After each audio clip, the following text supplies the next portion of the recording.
Good morning. Thank you all for being here. Thank you, Chair Powell, for joining us today for such an important conversation. Before we begin, I do want to take a second and thank you, Jay, for following through on your commitment to remove reputational risk from bank examination at the Fed. This is a necessary first step toward ending the politicization of bank supervision, and it is certainly a step, in my opinion, in the right direction. But it's not enough to change the policy on paper. Examiners need to implement it in practice, and I hope they do.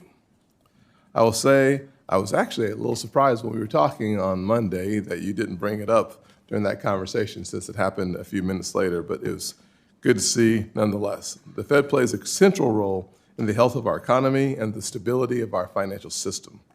But with that role comes responsibility to be accountable to the American people, to remain independent from political pressures, and to be transparent.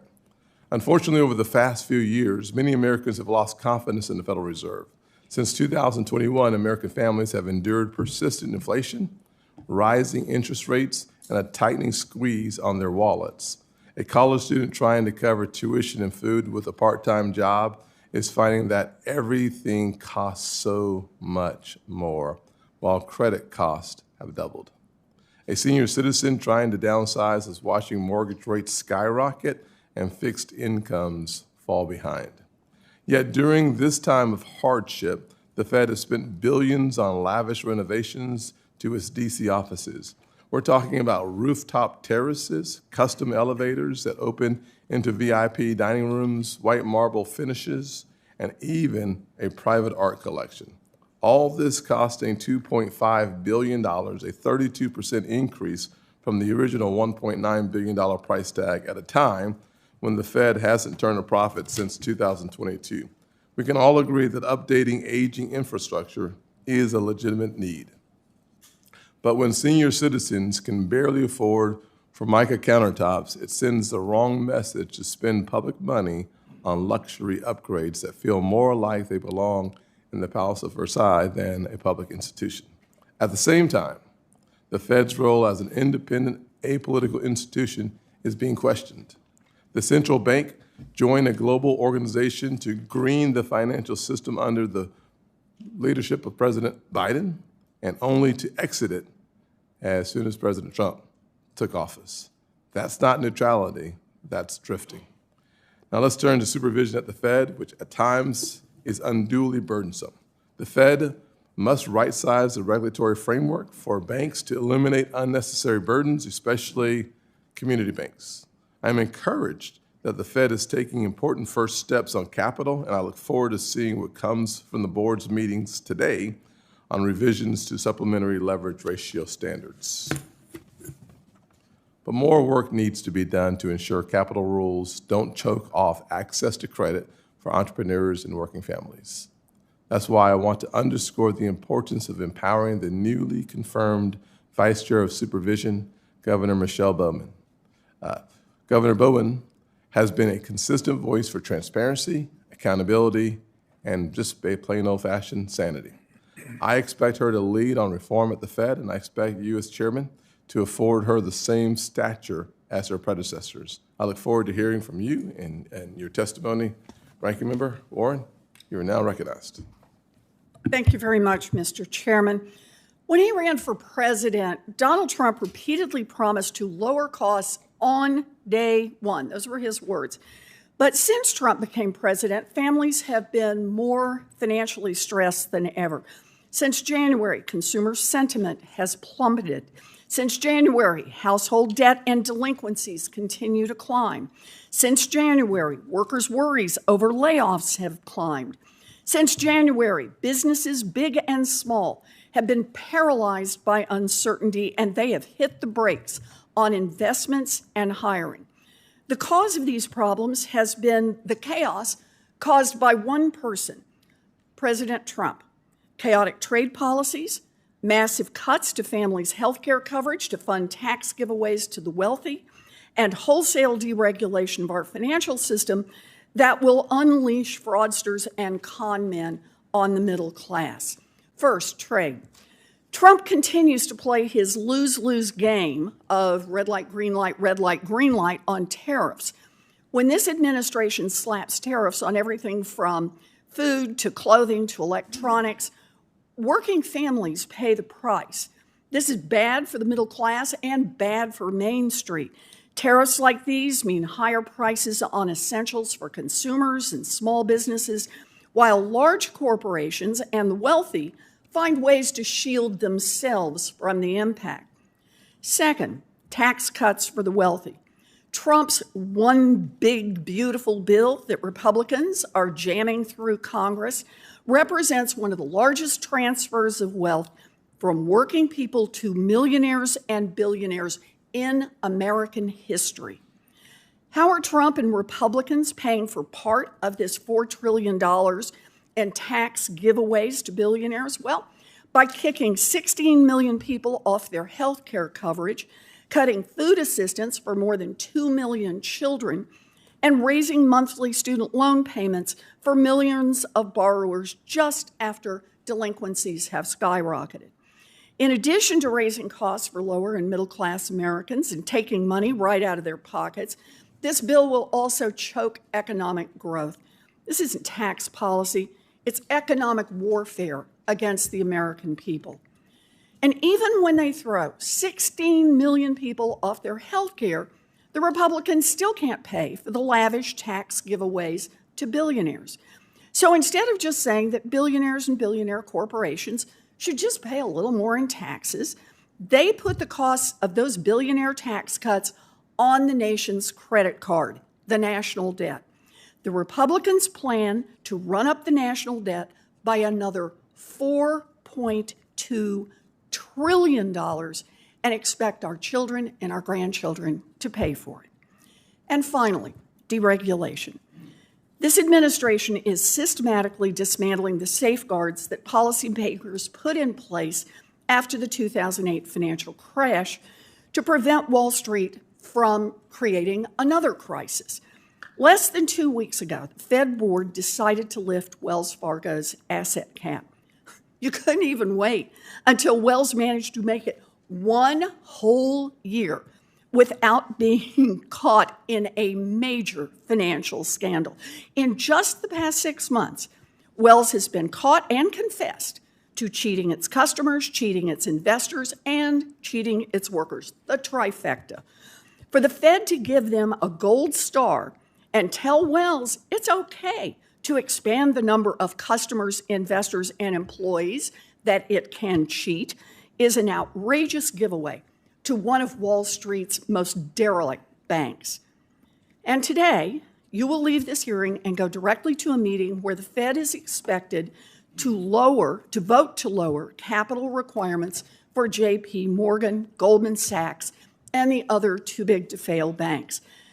At a time when the economic data are flashing red, these short-sighted changes will increase the likelihood that these mega banks once again tank the economy and then come back here to beg Congress for bailouts when their risky bets go bust. To sum up Trump's economic agenda, it's chaos and pain for the middle class and even more profits for the powerful. American families will face higher costs and new risks to their health care and their bank accounts. Unemployment will tick up, and our economic growth will slow. And that's not just me saying this.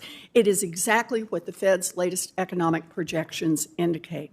I hope my Republican colleagues will wake up to the chaos around us. It falls to Congress to stop Trump's trade war and kill this big, ugly bill. And Chair Powell, it falls to you and the Fed board not to pile additional risk onto Trump's existing chaos by dismantling the safeguards that protect American families from another Wall Street meltdown. Thank you, Mr. Chairman. Thank you, Senator Warren. Today we'll hear from the Chair of the Federal Reserve, Jerome Powell, on the semi-annual monetary policy report to Congress. Chair Powell, thank you for your testimony today, and you have 5 minutes. Thank you.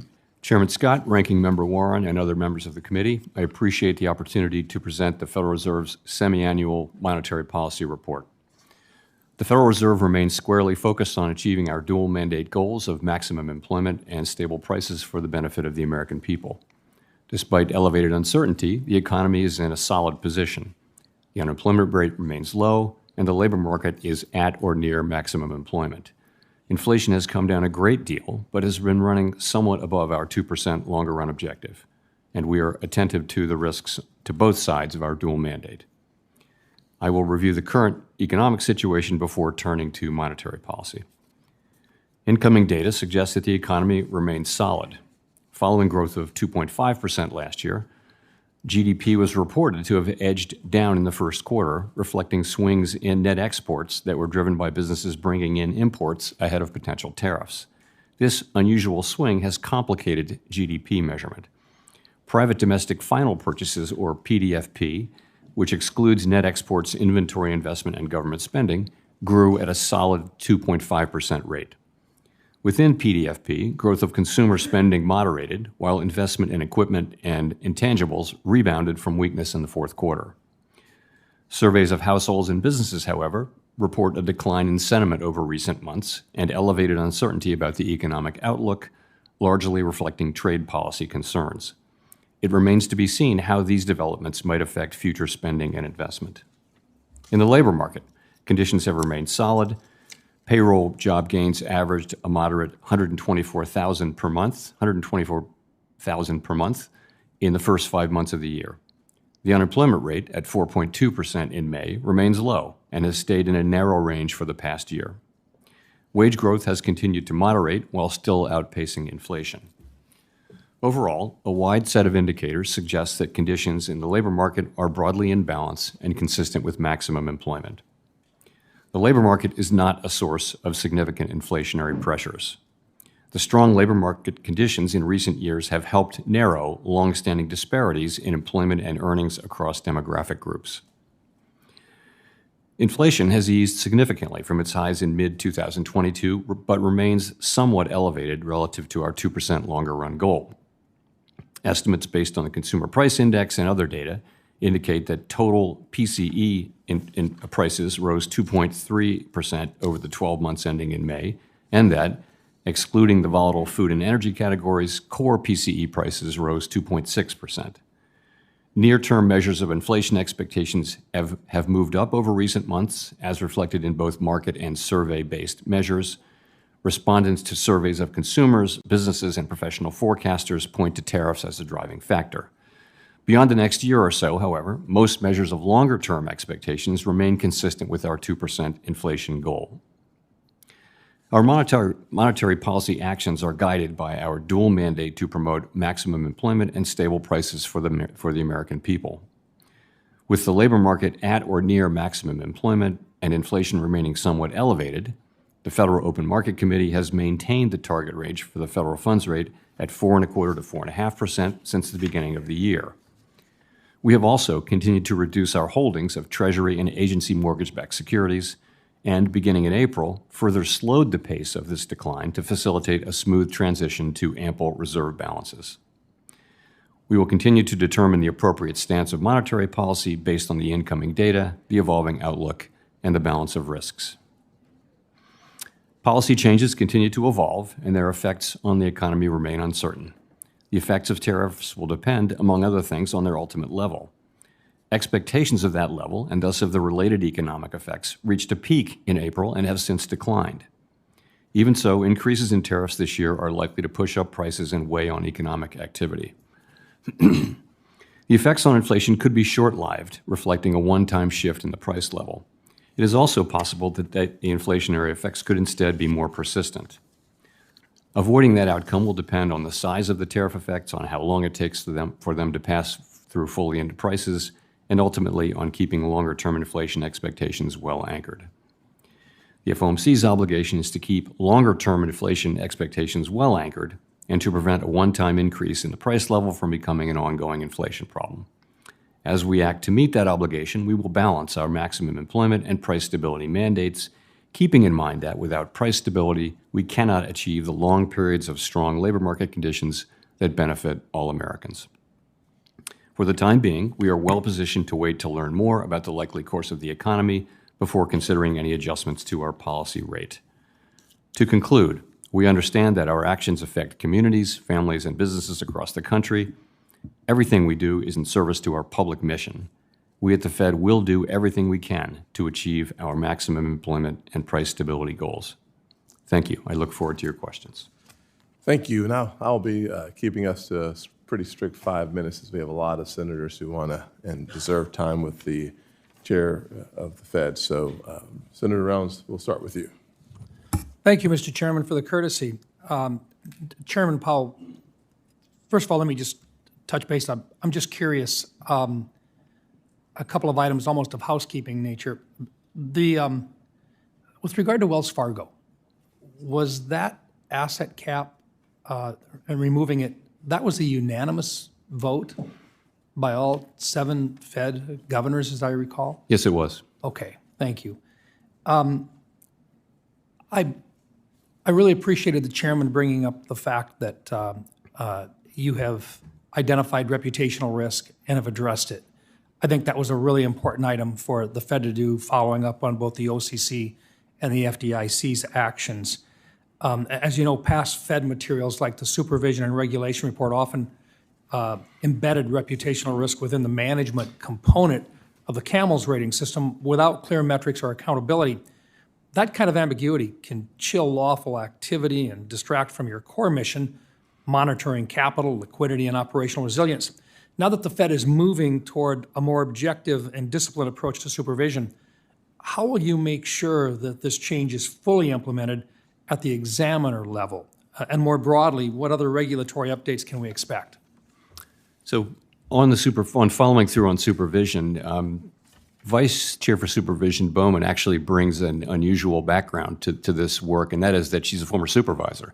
So she speaks that language and relates to their work. And I think if anyone can have an effective relationship with them and work with them successfully, it would be Vice Chair for Supervision Bowman. So I'm confident about that. As we think about things that are going on in the pipeline, so I would just point to a few things. Basel III Endgame. We're going to look at the rating system. We're going to be actually voting to put out for comment something on supplemental leverage ratio this afternoon. We're looking at our merger policy. Stress tests is a big thing, and there are a number of things that we're looking at that we've announced and we'll be moving to in time. Thank you, sir.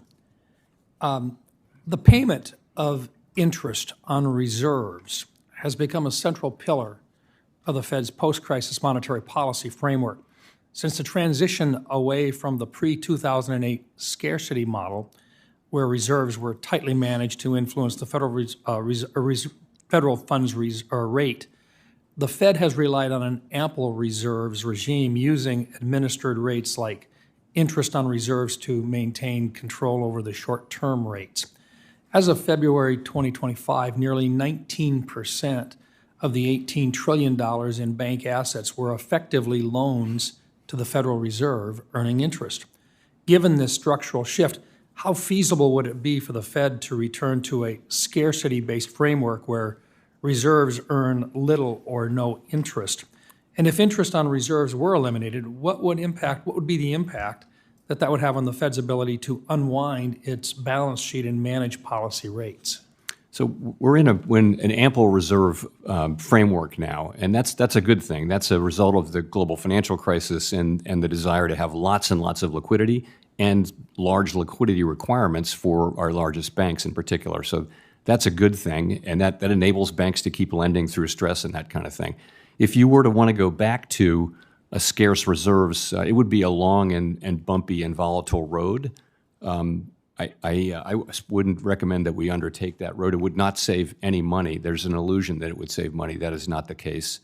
And it would also not make credit more available. This, in effect, I would say having a lot of liquidity in the system, which is what goes with ample reserves, make sure that banks will be able to continue to lend. So we think it works, and I think unwinding it is a policy choice which could be executed, but it would take years to execute, and it would be challenging and quite volatile. Thank you. I've just got about 35 seconds left or so, but I did want to touch on one item. That the chairman mentioned it, and I think it's important. I know that you didn't mention it in your opening statement, but Would you talk a little bit about just exactly what's going on with your building? When you have that type of an overrun on the prices and you're talking about billions of dollars in costs, I think it's appropriate for you to be able to explain to the committee exactly what's going on. Would you take a few minutes, please, and explain what's going on with the value of that building and why the costs seem to be so exorbitant? I'd be glad to if I can have that time. So Please. Thank you for the letter we received late yesterday. We will provide a much more detailed response, but just generally, I would just say we do take seriously our responsibility as stewards of the public's money. And the other thing I would start with is no one in office wants to do a major renovation of a historic building during their term in office. Much prefer to leave that to your successors. And this is a great example why, let alone 2 historic buildings that needed a lot of work. But we decided to take it on because, honestly, when I was the administrative governor before I became chair, I came to understand how badly the Eccles building really needed a serious renovation. It never had one. It was not really safe, and it was not waterproof and that kind of thing. So we took it on. I would start by I would also say that the media reports that you accurately quoted, they're misleading and inaccurate in many, many respects. And I would just point to, there's no VPI dining room. There's no new marble. We took down the old marble. We're putting it back up. We'll have to use new marble where some of the old marble broke, but there's no new, there are no special elevators. They're old elevators that have been there. There are no new water features. There's no beehives, and there's no roof terrace gardens. Other than that, so all of the sort of inflammatory things that the media carried are either not in the current plan or just inaccurate. So, but notwithstanding that, the cost overruns are what they are. So let me just say on that. Well, let's we're well over the 5-minute mark. I'm happy to give you time to talk about that. I'm happy that there are no beehives in there, but we're going to figure out what they are anyways. Senator Warren. Thank you, Mr. Thank you, Chairman. Mr. Chairman. Thank you. So, Chair Powell, the Fed released its updated economic projections last week, and I appreciate your summary, but I want to look at the trend lines here. The Fed's outlook on inflation, the labor market, and GDP growth have all gotten worse. Compared to your economic projections in December, the latest numbers show that the Fed is now projecting higher inflation, from 2.5% in December now to 3.1%. Higher unemployment from 4.3% to 4.5%. Lower economic growth from 2.1% projected just 6 months ago to 1.4% that you're now projecting. Chair Powell, what has changed in the last 6 months that has caused the Fed to forecast substantially higher inflation, somewhat higher unemployment, and lower economic growth than you did in December? So some of it is just taking signal from data reports that we've seen. Some of it is people working in the possible effects in the short term of tariffs. We have no view on the wisdom or the longer term effects of trade policy. It's not our job. And by the way, I should add, our forecasts are generally, and in this case, are very, very similar to what outside forecasters are calling for. I understand that. I'm just using you as the gold standard here. I know it's consistent. But you mentioned tariffs as one of the things that has changed over the last 6 months. Donald Trump has become president and the economy has headed down. Not only does the Fed data now show slower growth and higher prices this year, it sees slower growth and higher prices over the next 2 years as well. And the Fed sees no longer-term boost to the economy or drop in inflation. In other words, no upside to Trump's chaotic tariff war or his other economic policies. So let's talk for just a minute about what's under the hood of the Fed's economic forecast.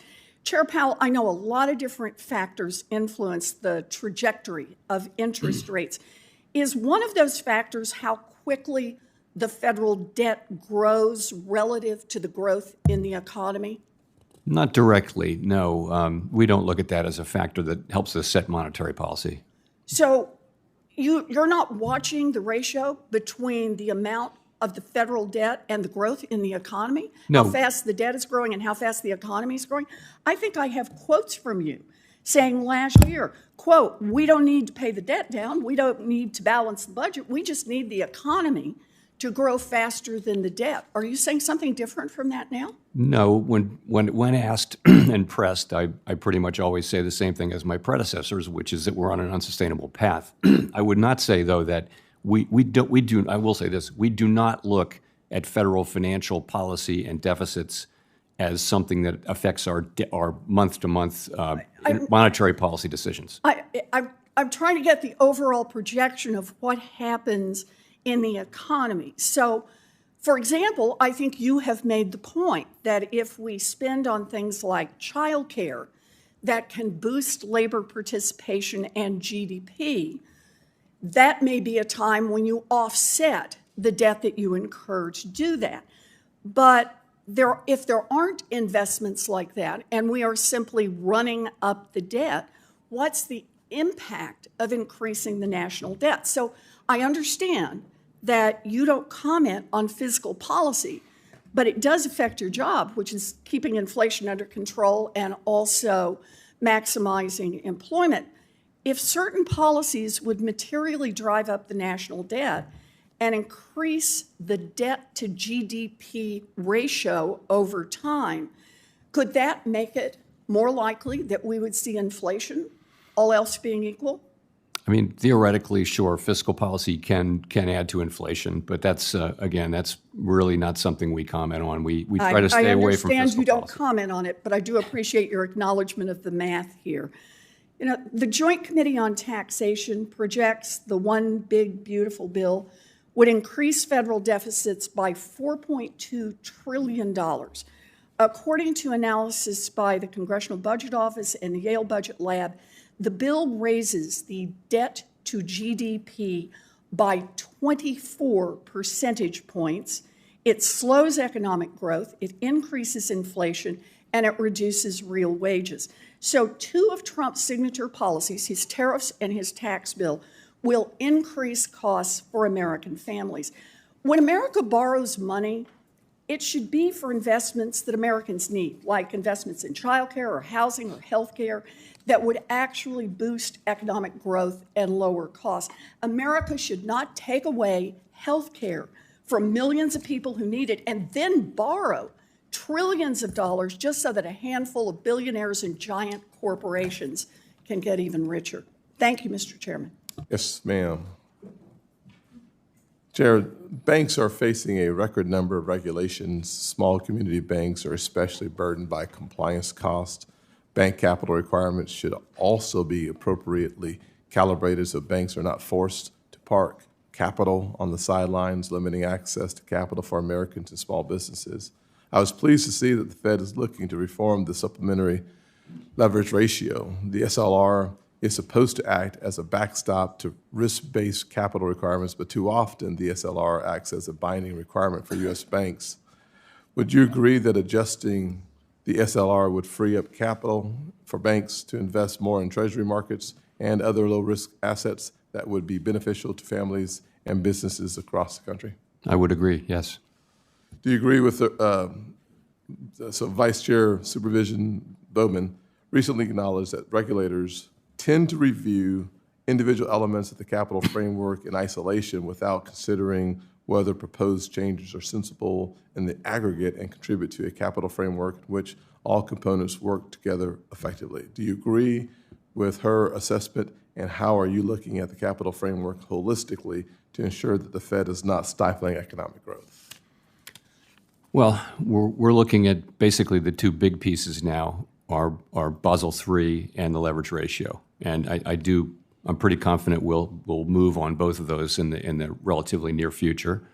And they fit together, as we discussed. The leverage ratio was always supposed to be a backstop rather than the binding. We want risk-based capital to be the binding capital requirement. So that's how those two pieces work together. And as you look at I hope, a reintroduction of Basel III, if you're thinking about the bones of Basel III, obviously, over the last several years, we talked about this on Monday, we've heard the comment that the capital requirement was about right, although that capital requirement has been going up every year. And so as you look at Basel III coming back and hopefully being reintroduced and not just recalibrated, what do you forecast? Well, we very much look forward to working with our colleagues at the OCC and the FDIC on Basel III Endgame, and I would agree we're gonna take a fresh start at that. You know, the last proposal was actually well above Basel minimums. That's the thing. It was the ways in which it was gold plated, as we say, rather than the Basel requirements, which were very significantly exceeded. Just giving us an opportunity to go back to the spending at the Fed for the construction, and you said that the items that were listed are not happening. I will say that the National Capital Planning Commission website, ncpc.gov, anyone can take a look at it for themselves, not just looking or listening to the New York Post, not just the Wall Street Journal, but page 129 of the final plans reflected rooftop garden terraces. The page 127 and 129 were where we found the ornate water features and final plans. The new elevators that dropped board members off at the VIP dining suite was page 37 of the final plans. The white marble was pages 40, 41, 65 of the final plans. I would welcome your staff coming in to walk my staff through what is happening there, as opposed to what we not have only read in the New York Post, not only in the Wall Street Journal, but also at the National Capital Planning Commission's website. So we would welcome that opportunity to have a. Can I just quickly say, some of those are just flatly misleading. The idea of elevators, you know, it's the same elevator. It's been there since the building was built. So that's a mischaracterization. And some of those are no longer in the plans. They've, you know, that's earlier. The plans have continued to evolve. That was one of the questions I asked my staff before having the conversation with you in preparation, and assuming that your response would be to refute some of the things that were happening, was to ask the question, well, since the articles came out in April, have the plans changed since April as a result of the media attention to it, or was that just never in the plan? I would just say that having an understanding, a clear understanding of what's going to be and when it changed would be helpful for us. I will note that having confidence in what we hear is incredibly important, and I would give you the opportunity to bring your team in and or send your team over so that we can have that conversation. That would be helpful. Look forward to doing that. And if you'll allow me to say one more sentence, none of those things were the cost drivers. You know, the real thing is what were the cost drivers that caused the spending to increase, and we have those too, but those are not the things that did that. Well, I don't want to. We look forward to the conversation. I don't want to eat into Bernie Moreno's time because he's kind of cranky when I do. I would just suggest that when I hear that things are completely and wholly inaccurate, and then I hear that they weren't quite the way they were, those are two very different framings of the conversation. And I only read page 129, 127 through 129, page 37, page 40, 41, page 65, page 129, because I could be wrong without any question, but I don't want to be misled. That's different. Next would be Senator Reed. Thank you very much, Mr. Chairman, and thank you, Chairman Powell. Many times you've been asked about the status of Fed independence from the President, his constant harangues about interest rate policy, et cetera. But over the past year, we've also seen judicial pressure on the Federal Reserve's independence. The Chevron case, which dramatically eliminated the deference to agency decision-making, also extended the statute of limitations on the Administrative Procedure Act. And there is a strong sense that they're about to overturn Humphrey's executor case, which will eliminate the independence of practically all agencies. What's your judgment on the cumulative effect of these judicial actions with respect to the Federal Reserve's ability to do its job? I mean, the net effect of all of those will be to make courts substantially less deferential to agency decisions. And so that's just the new world we live in. We'll continue to do our jobs, and obviously we'll respect the law as it is. That is the way the law has been evolving, though. But there is increasing pressure on the independence from the White House, and do you believe that if Humphrey's executor's case is decided in a way that gives the White House more additional authority, that'll be invoked against the Federal Reserve? I'd rather not speculate, if I may, Senator. That's quite all right. The U.S. dollar. I remember when the phrase was "sound as a dollar." That phrase is getting less used these days. In fact, Bloomberg reported last week that foreign companies are demanding to be paid not in U.S. dollars, but in euros or Chinese renminbi. First, what benefits does a strong dollar have for us, and how will we suffer if the dollar is no longer considered to be the currency of world record?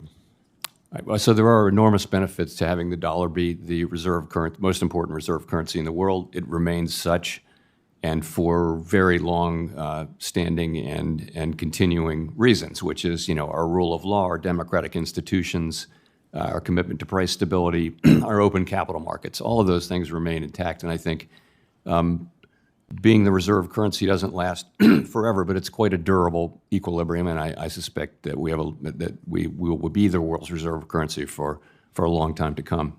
But you're seeing indications that confidence in our currency is eroding in some places. Is that those? I wouldn't say that. I think it's this is a very fundamental kind of foundational aspect of the global financial system, is the role of the dollar. And markets move around. Markets are digesting information that's sometimes very challenging to digest. I'd be very reluctant to come to any longer run conclusions about things that fundamental this quickly. Well, I would suggest, and I know you will, you'll keep your eye on it going forward. One of the things you've made very clear is that income inequality and lower rates of upward economic mobility are two of our biggest challenges. And you've also indicated that this is probably beyond the ambit of the Fed in terms of dealing with this. These are more legislative issues. And I would concur. So I was disheartened to read a report from the Congressional Budget Office, which is an independent agency, that the recently House-passed reconciliation bill will take approximately $1,600 per year from the lowest income Americans and give approximately $12,000 to the wealthiest Americans. That seems to be directly contradictory to a society who's committed to raising the income and opportunities and increasing upward mobility. Do you think that's a fair estimate? I don't know, and I'd be very reluctant to comment on the reconciliation bill, even indirectly. Well, your wisdom and sagacity has preserved you, and I hope it continues to do so. I must commend you finally. By 2 or 3 years ago, everyone around here was predicting or guessing how deep the recession would be. And because of your leadership at the Fed and other policies, we've avoided a recession. In fact, until recently, we've been growing faster than every other economy in the year, and you deserve credit for that. Thank you. And just to reiterate my opening comments for those who may not have been here when I made the comments that Chair Powell has a hard out today. Therefore, I'm going to do my best to keep us at 5 minutes each. Senator Kennedy. Thank you, Mr. Chairman. Thank you, Mr. Chairman. Mr. Chairman, did I understand you to say that the reconciliation bill is the most extraordinary legislation you've ever seen? Did I hear that correctly? There may have been some lost in translation there. I was a little late. Tell me what tell me what the bond market's telling you.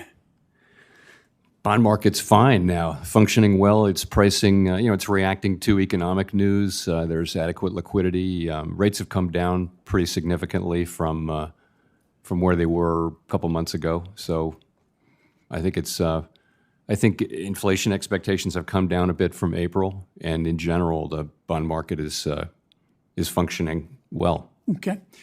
Explain to me why we have seen in the last few months weakness in the dollar.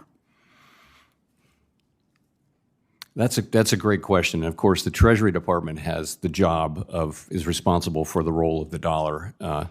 So I don't know. I think I would go back to the thought that markets have been digesting an unusually challenging set of circumstances, and have reacted the way they've reacted. The dollar's kind of stabilized now. In fact, it's moved back up here in the last couple of weeks a bit.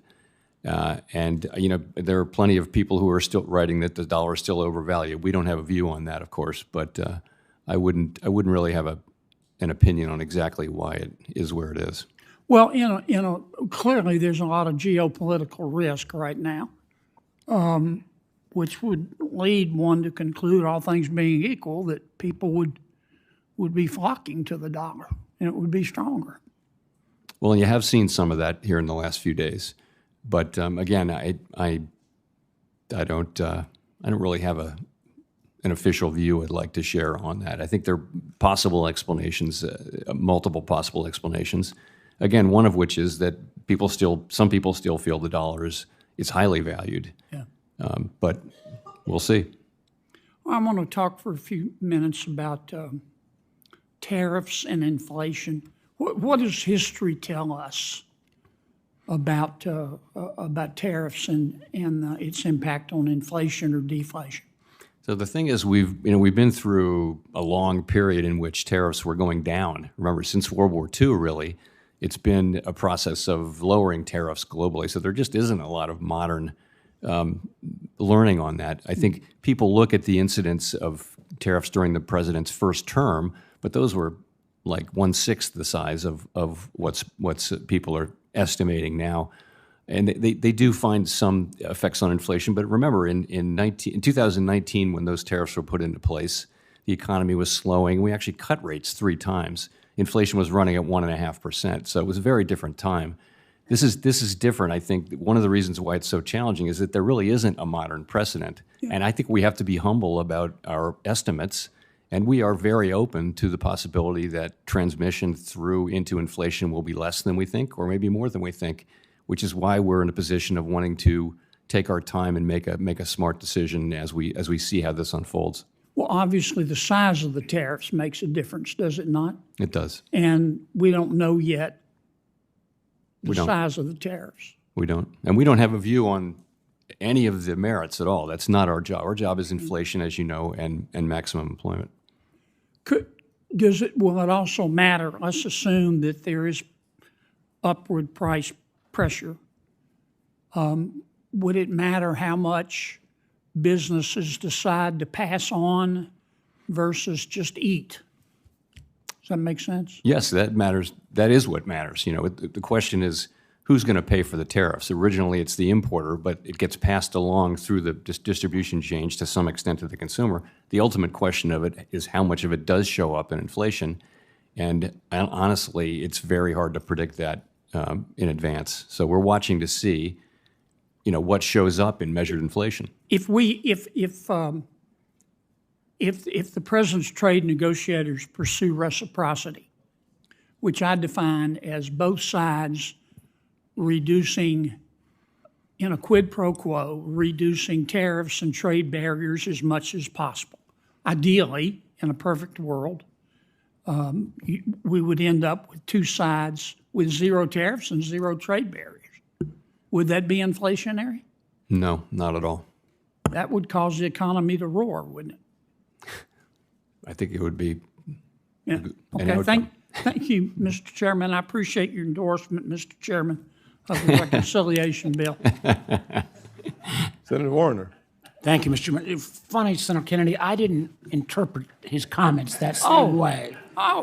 I would also say that, one, thank you, and we echo what Senator Reid said, thank you for your independence and doing the job. End of the day, I think tariffs are a tax, and they're going to hit. They're going to hit, I think, starting next quarter. And again, I think the reciprocity argument, that would be a nice goal. I guess I hope we can then explain to the Australians who are a strong ally of us, who we have a free trade agreement, so we don't have tariffs, who we have a trade surplus with, who I'm hoping we're going to be able to build jointly submarines, why they, with all those things, still got whacked with a 10% tariff.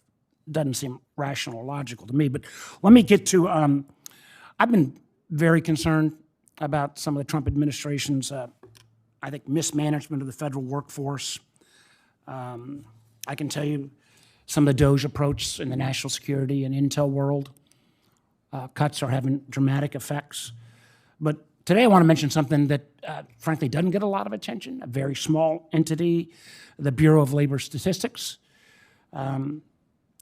U.S. economic data, which has always been independent, it's really been viewed as the gold standard across the globe. And frankly, the BLS data often is the guidepost that investors use regularly. BLS helps us get information about cost of living increases, policy making for you guys. It's used to adjust payments on the roughly $2 trillion in Treasury bonds. The truth is that the BLS data shouldn't be degraded on any basis. Yet, the administration is so dramatically, and I hope my Republican colleagues will hear on this, cut back the staffing at BLS that the BLS has had to significantly cut back on the collection of critical price and inflation data. Normally, BLS staff, when you don't have all the data collected, will estimate about 10% of the inputs into the CPI. Now, with these cutbacks, they've had to estimate close to 30% of the data. That means faultier data. How can we grapple with this, and what does the undermining and staffing shortages at a BLS mean in terms of your ability at the Fed to do your job? You know, we can still do our job. I would not want anyone to think that the data have deteriorated to a point where it's difficult for us to understand the economy as well as we can understand it, which is not perfectly. But the direction of travel is concerning. The U.S. has been a leader globally in investing in how to measure the output of a modern economy, which is something that we've led the world in for a long time. And it really helps not just policymakers, but also businesses if we have accurate information about what's going on in the economy. You're making decisions based on that economy, not just the Fed, not just you, but private companies as well. So I think it's I think it's something we should continue to invest in.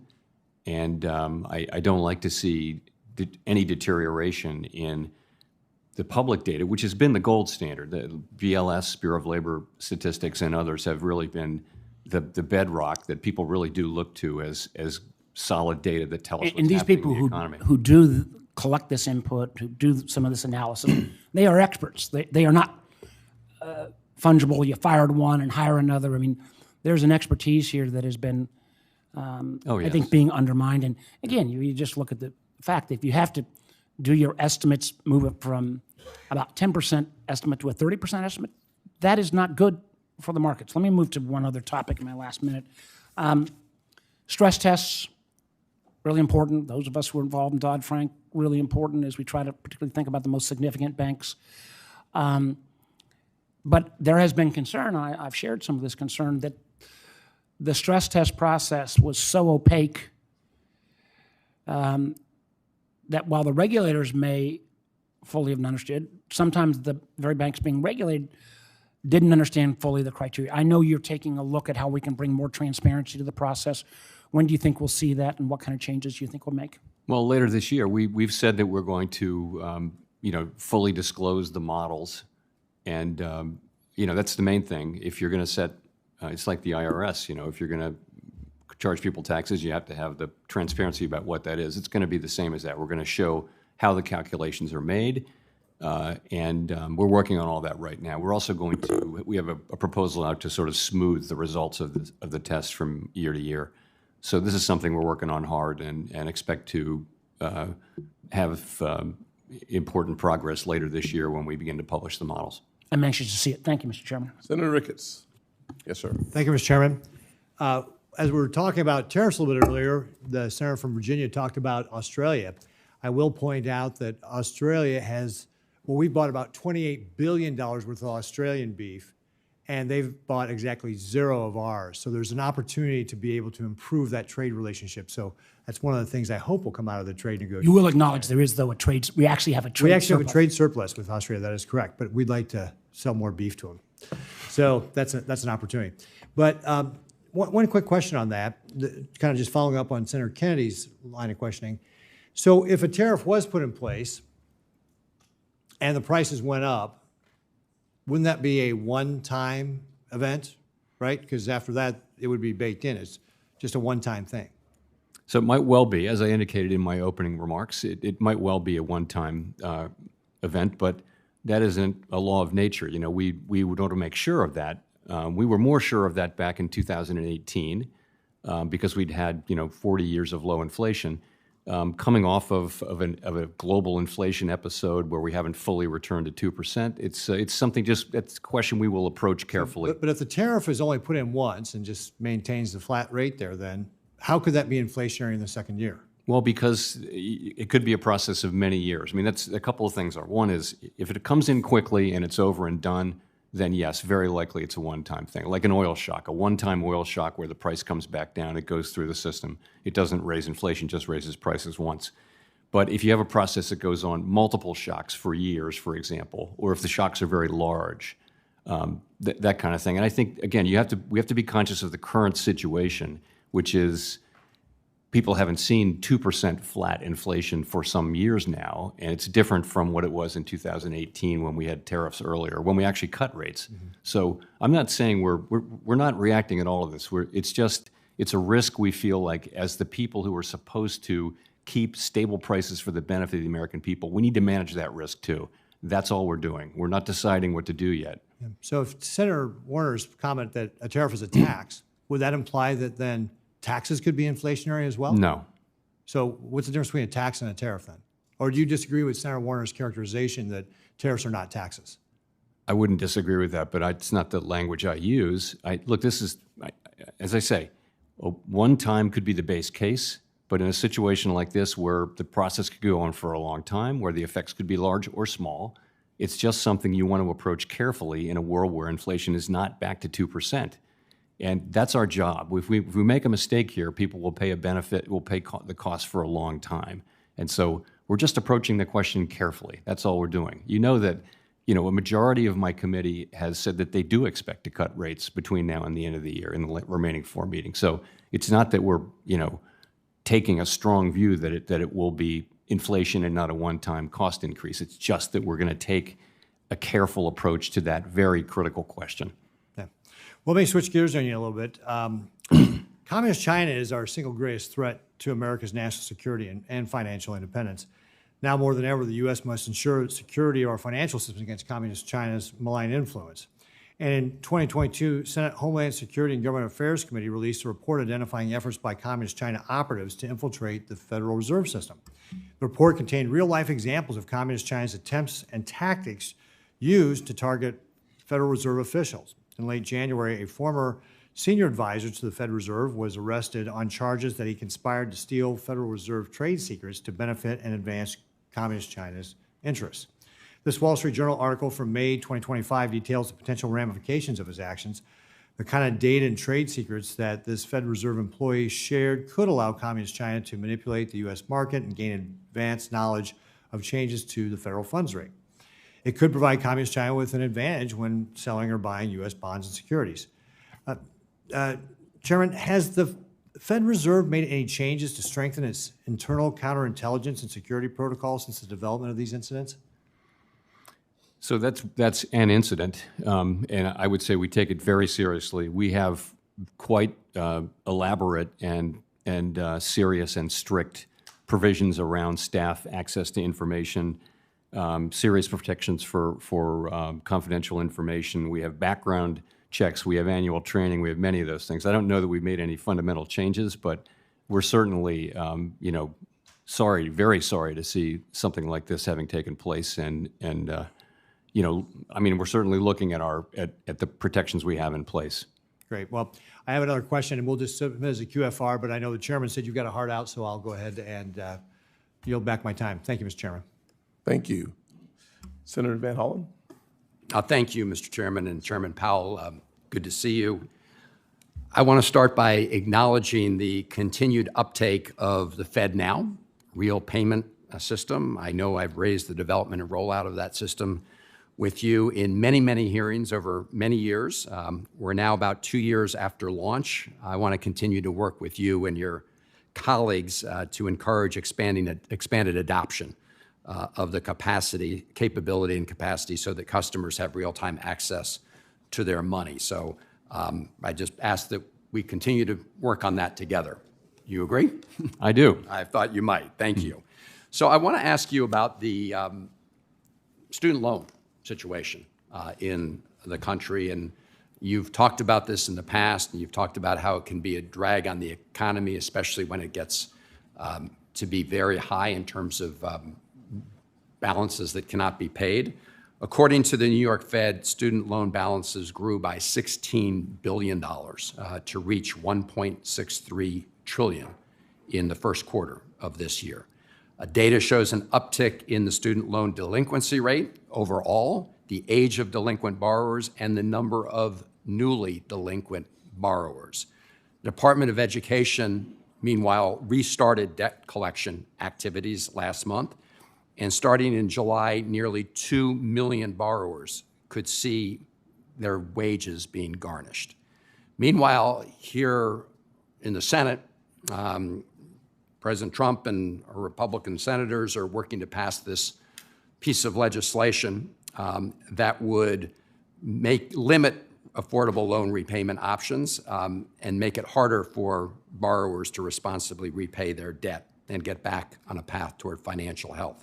So, Mr. Chairman, you said before in your testimonies that student loan debt can negatively impact borrowers' ability to fully participate in our economy, and that it can weigh down on the economy overall. Is that still your view? Yes, it is. And could you just share your assessment, just from a factual perspective, about how this problem seems to be growing at this point in time, and what would happen if we allow all of these borrowers to default? So the point I was making, I try hard not to comment on things that aren't Fed policy, but I broke that rule in this case many years ago, and so I'll just say what I said then, which is, you can make all kinds of investments, and you can discharge if you can't pay back the loan, you can discharge it in bankruptcy. The one exception we make is student loans, and I ask whether that is wise national policy. People that borrow to invest in their education, that we do not forgive. It seems like something for Congress to consider. That's all. It's none of the Fed's business, really. Ultimately, it's not a big macroeconomic thing. But I've said it before. I said it again. Mr. Chairman, I appreciate your breaking your own rule before, and I appreciate your I won't do it again. Now. I could not agree with you more about the anomaly in the ability to discharge a debt in bankruptcy. The idea that student loan sort of is the one category of debt that we don't allow to be discharged is confounding. I think, unfortunately, so far, it's been a sign of the power of some of the companies involved in that area. And I just came from another committee where I'm the ranking member, so I apologize if you already talked about the tariff situation. But I know this was obviously a factor that you all had to consider in making decisions about changes in the interest rates. Obviously, there's a lot of uncertainty in the economy. I hear it every day from Marylanders. We have the Port of Baltimore. We have lots of small businesses that rely on tariffs.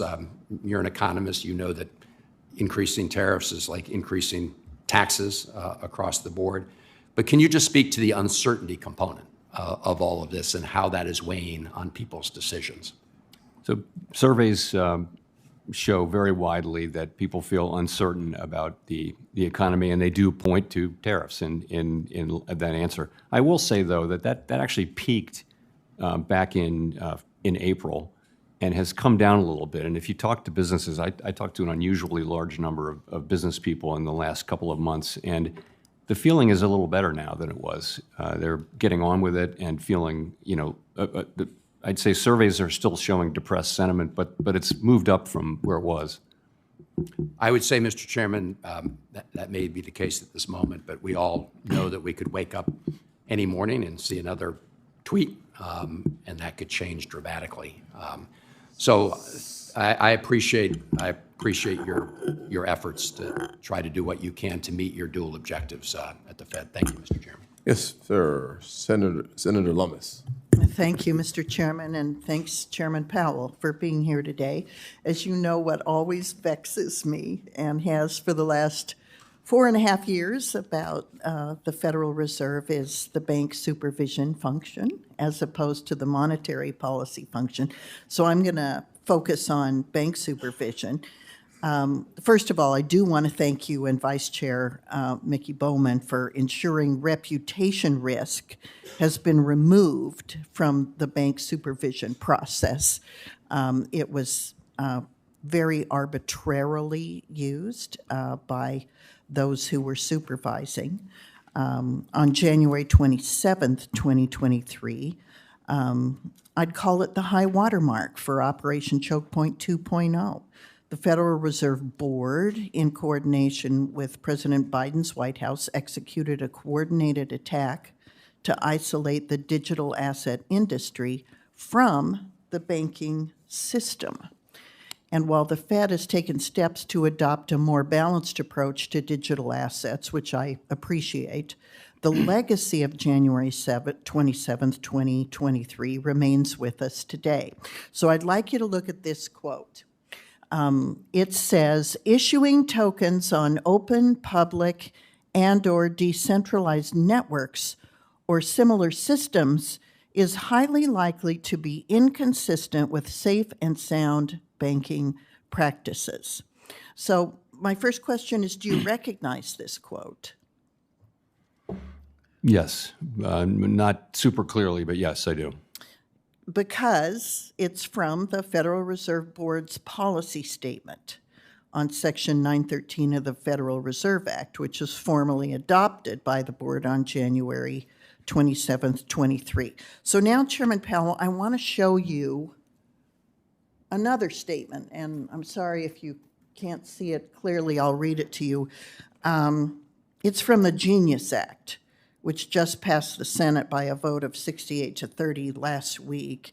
And it takes the opposite position to the board's policy statement on issuing stablecoins on an open, public, distributed ledger. So my question is, what has changed about the risk of stablecoins since the board adopted its policy in 2023? And now that the Congress has weighed in, at least the Senate has weighed in and sent the Genius Act to the House, does the board plan to withdraw the policy statement on Section 913? So I think what has changed is, if you go back, that's a couple of years ago, that was the period of high-profile failures and fraud and that kind of thing. And what's happened is, I think, the industry is maturing, our understanding of it is improving, and in a sense, it's becoming much more mainstream. So all of us are revisiting, the things that were done during that era, and I think the current view is that, that it's appropriate for. It's always been appropriate for banks to choose their customers and to be able to undertake activities as long as they're safe and sound. In terms of, I think I have to get back to you on 913. I think it's a broader thing that has nothing to do with crypto, but that was a piece of it. We are looking at and withdrawing many of our pieces of crypto guidance from that era, though, as you know. And I appreciate that. I hope that by withdrawing the guidance that you're also instructing and admonishing your bank's supervisors to when there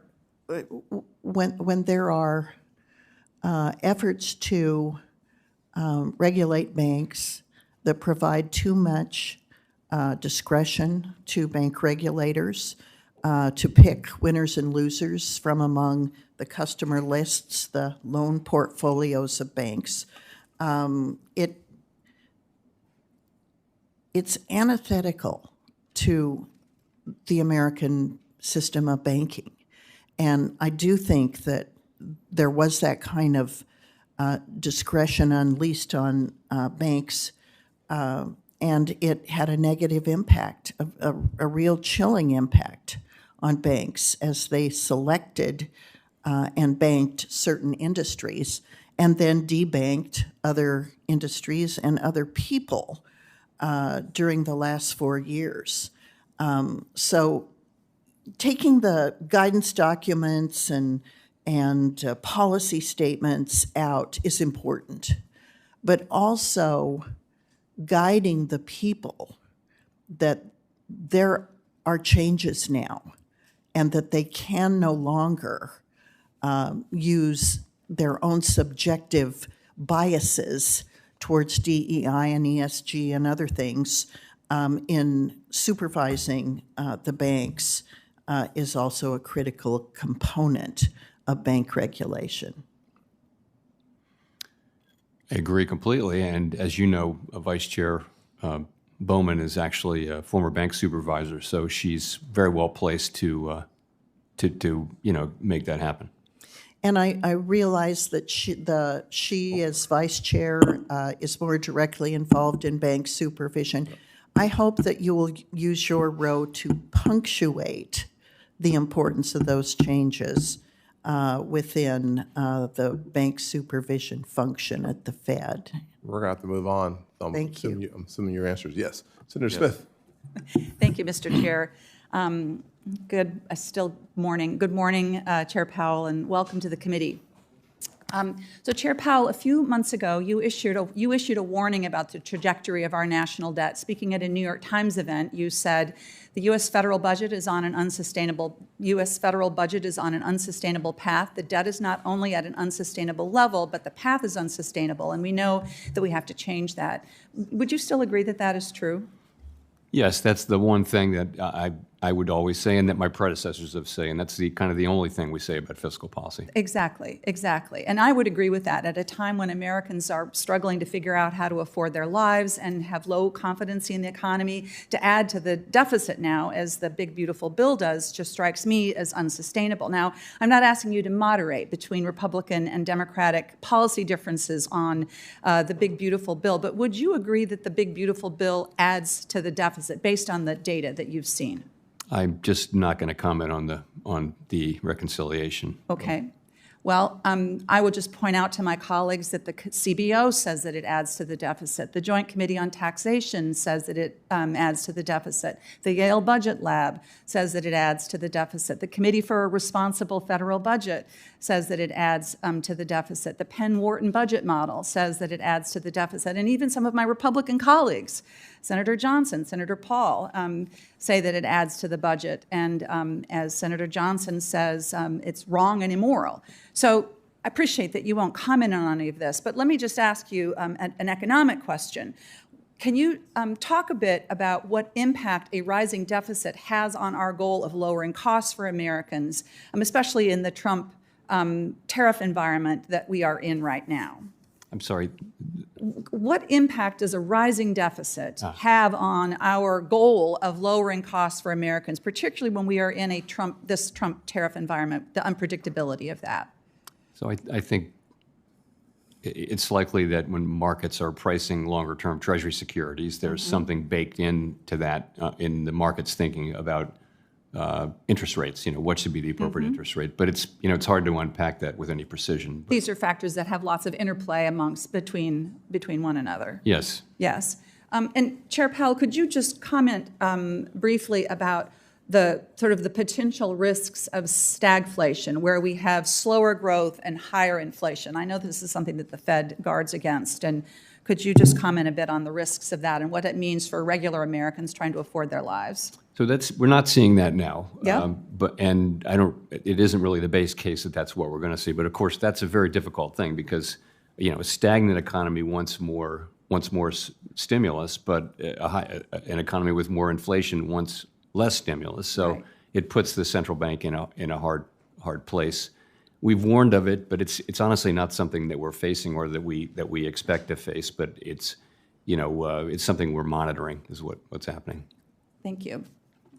I want to follow up on a question I asked you the last time you were before the committee. I asked about the impact of severe weather events, otherwise known as climate change, on home insurance costs. And you testified that, I think you said, if you fast forward over 10 or 15 years, there are going to be regions of the country where you can't get a mortgage because of the, can't get a mortgage because of the impact of the challenges of insurance companies just not being able to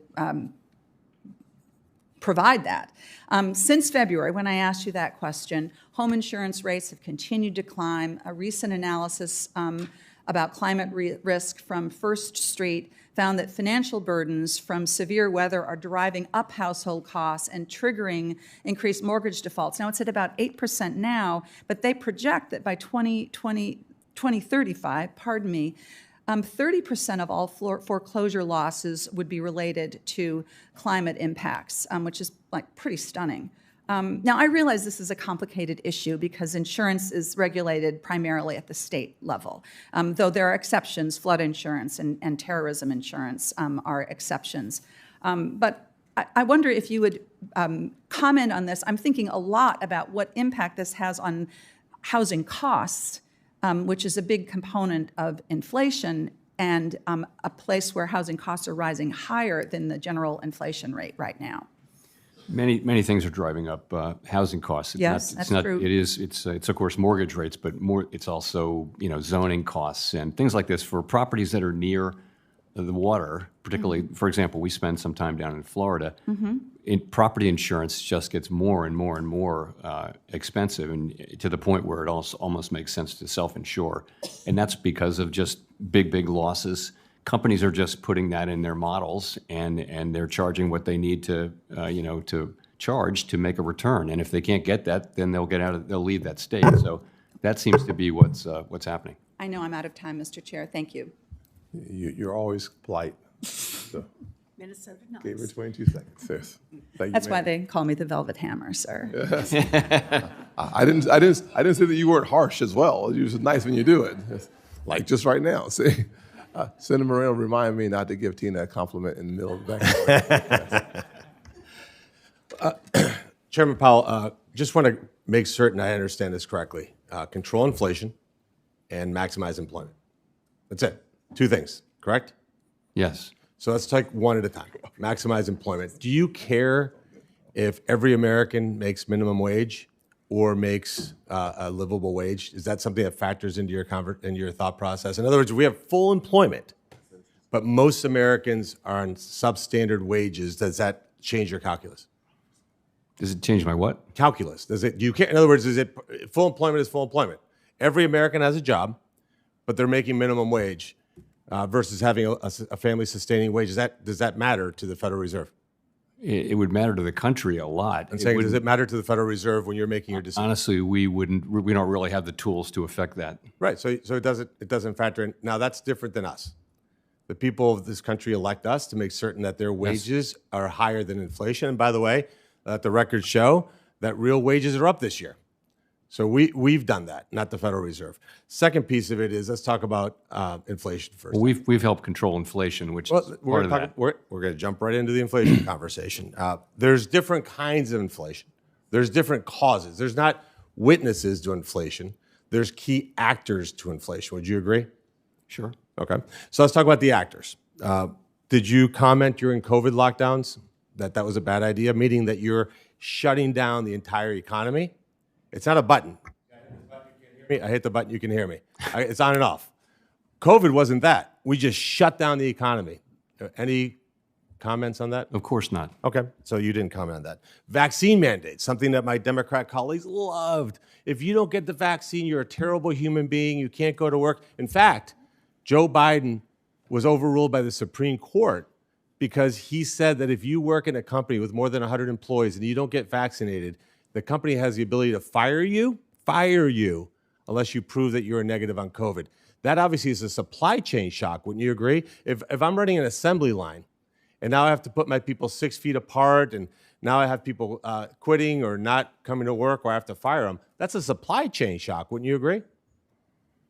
I mean, it's a medical thing that you No, take. but it's a supply chain shock. George Washington I'm not asking you to make a medical decision. I'm asking you to make a Fed decision on inflation. way outside anything we would comment. But it affects inflation because supply. It didn't, in fact. Are you saying that supply chain shocks don't affect inflation? They do, but that Okay, they one do. didn't. So that's clearly one. If you ban the export of liquid natural gas, which is going to cause the commodity price to go up, would that supply shock not also cause inflation? Potentially could. Yeah. So, and now the ranking member loves to talk about billionaire corporations, that are going to get away with paying taxes, right? Who pays corporate taxes? Like, who pays it? Is it like some obscure Wizard of Oz character behind the curtain that is a corporate entity that pays taxes? Who pays taxes? I mean, ultimately, it's shareholders and customers. So I'm going to read you a line. You tell me this is accurate. On taxes, it's not possible to know in advance precisely how the costs will be shared for taxes. I added Correct. that. I would But agree. it is highly likely that consumers will pay a meaningful share. Meaning if the ranking member has her way, let's just tax corporations at 100%. Why not?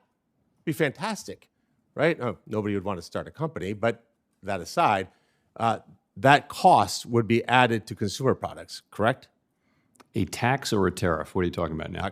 If the income tax for American corporations goes up, they will share that tax burden with their consumers. True or false? Yeah, ultimately. Yeah. So then taxes do raise inflation, but you don't comment on it. I mean, they haven't. And though. you It's don't. just- But that's you just don't. not true. I mean, I got empirically, it's not true. The chairman's going to beat me up in 56 seconds. So, but you sent me a very nice letter, which I appreciate. And it says the Federal Reserve plays no role in commenting on trade policy. So you don't comment on supply shocks. You don't comment on tax policy, which clearly affects inflation. You don't comment on demand pull. You just said now that we should forgive student debt. Why is a person that goes to Harvard, that gets a gender studies major, pays Harvard obscene amounts of money because professors are grossly overpaid there? Is that person better than a working class Ohioan that is a plumber but can't afford a car because interest rates are too high and car prices have gone up? Why don't we forgive that person's car loan instead of forgiving their student loan? But you don't comment on that. You comment on tariffs. So I'm going to just show you. I don't comment on tariffs at all, actually. I comment on only inflation. commented on tariffs. You've I'm only not commenting on the tariffs. wisdom of tariffs. Look, the chairman's over there in the conversations. I'm going to show you a chart here. This is car prices. I'm paying attention, however. This is car prices since this year. Come on. Car prices are down. Car prices are down. Inflation in America is down. We got elected by millions of voters. You got elected by one person. He doesn't want you to be in that job. And you are costing this government $400 billion a year by refusing to lower interest rates. Nobody in this chamber has that kind of power to have a $400 billion impact on this economy, on our deficit. And I just think that you should consider whether you're really looking at this from a fiscal lens or a political lens, because you just don't like tariffs. Senator Warnock is next. Thank you, Chair Scott. Thank you, Chair Scott, and thank you, Chair Powell. Good to see you. The United States national debt currently exceeds $36 trillion. Last year, we paid nearly $1 trillion in interest on the debt alone, more than the federal government spent on educating and feeding our children. Chair Powell, how does the Fed consider rising national debt levels during discussions about adjusting interest rates? We really don't. We take fiscal policy as completely exogenous, and we look at the data that's coming in, but we don't, we're never going to take into account budget deficits and things like that. Well, here is my concern. Maybe Congress should be thinking about it. The world is losing faith in America's ability to repay our debt. We have seen a sell-off in the bond market. The United States dollar has lost more than 10% of its value against the euro and pound, and is down against nearly every single major currency in the world. Back in May, Moody's downgraded the U.S. government's credit rating because of growing debt and sinking confidence in lawmakers' willingness to address this issue. Historically, high debt pushes up interest rates, slowing economic growth and setting up a dangerous debt cycle where both interest rates and debt continue to rise. Chair Powell, how does the size and the trajectory of the national debt affect the Federal Reserve's ability to manage inflation in good economic times and spur investment and hiring in slower economic times? I'm happy to say that today, those things do not affect our ability to do our job. The concern really is that if we don't do something, then there will come a time at which it will be a problem, not for us, but for the country. But that, at this time, it does not interfere in any way with our ability to do that is a realistic concern in the future, given the rate of increasing debt. And it's something I'm concerned about, and maybe because it's in the future, maybe that's why, you know, folks who have power, who sit in these jobs, aren't as concerned about it as perhaps the Congress should be. I'm concerned about it as a father of a 6-year-old and an 8-year-old. I'm concerned that my Republican colleagues are planning to ram forward a bill that, according to the Congressional Budget Office, will increase the deficit by $4.2 trillion. So I want us to think about that. We're taking food out of the mouths of hungry children. This bill could cut as many as 16 million Americans off of health care. When we think about Medicaid, 71% of the Medicaid recipients in Georgia are children. So we're taking their health care, and then we're saying to these children that you'll have to deal with these trillions of dollars in debt one day. $4.2 trillion increase. Senate Republicans are trying to use a budget gimmick to claim the bill only costs a fraction of that by simply not counting things they don't want to count. If they don't like the math, they just change the formula. But the markets and those investing in our country don't care about these budget tricks. And I don't think it will help my 6-year-old and my 8-year-old when the bill comes due on this. They know the truth, and they will react based on the truth. The big ugly bill will put the United States on a disastrous fiscal path, and it will be catastrophic for our economy. Even worse, the big ugly bill is cutting people off of their health care, and for what purpose? To give tax cuts to the wealthiest. So this is an interesting moment for me, for someone who didn't know I'd end up in politics, or just paid attention to politics over the years. They're getting ready to create a whole lot of pain for a lot of people. And the question is, for what purpose? To give billionaires a tax cut. I think we ought to work together to prioritize extending tax cuts for the working class. We shouldn't be cutting their health care. We ought to save the country trillions of dollars by not giving more tax breaks to the richest Americans. And if we try to work together, we can save our economy from this disaster and still protect working families from a tax hike. I believe in tax cuts. I think working class Americans ought to give them, ought to receive them, and we ought not be burdening our children with all of this debt. With that, I yield, and the chairman should take note that the Baptist preacher is done with 3 seconds left. And the people said amen. Okay. Senator Haggerty. Thank you, Chairman Scott and Ranking Member Warren, for holding this meeting. And Chairman Powell, it's good to see you here again. Chairman Powell, I want to talk with you about inflationary and deflationary trends in our economy and how they impact your thinking. I understand, based on your testimony and recent statements, that you're acutely sensitive to the inflationary risks of our administration's trade policy. And though I note that it's not the Fed's responsibility to attempt to steer or to directly offset that policy in any way, I look at that, I look at your perspective, but I also look at many of the other developments in our country that I think present the opposite risk, which is a disinflation risk. And let me dig into this a bit. We're witnessing artificial intelligence adoption at breakneck speed. That's going to bring about productivity gains in nearly every aspect of our economy. We're about to pass a tax bill. That tax bill is going to encourage capital expenditures and long overdue upgrades to our manufacturing capacity, again, increasing productivity. And if you think about the concerted effort that's being undertaken by our federal government right now to reduce waste and bloated, unproductive government payrolls, all of these point to disinflationary productivity gains. So given the competing sources of uncertainty that we're talking about, it feels to me like the Fed's far more focused on tariffs and the inflationary impact of tariffs than on the deflationary impact of the points I just mentioned.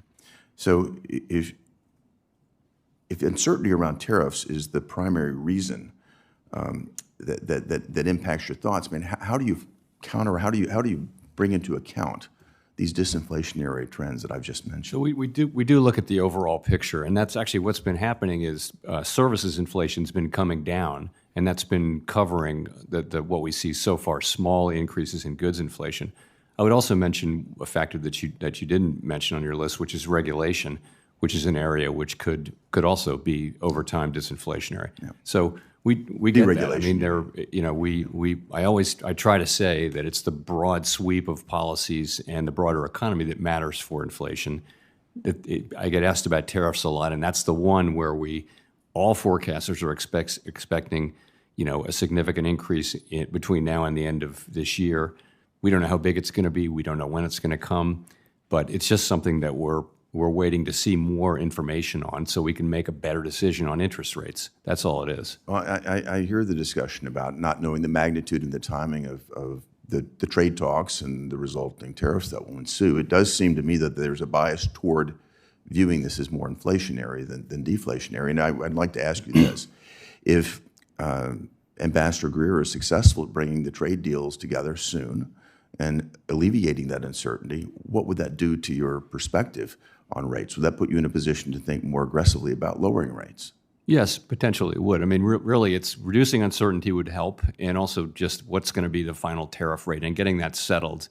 And I think that's the path we're on. I think that's welcome news. I think the markets will welcome that as well, because I do believe that we're on the path, as you're about to say, of having some significant resolution in trade uncertainty. We've lived in an unbalanced world for years, where the United States has had the lowest tariff barriers in the world, and other nations have taken advantage of that. Jameson Greer and this team, Scott Bessent and his team, the president, everyone is making a concerted effort to fix this. So I'm looking forward to that.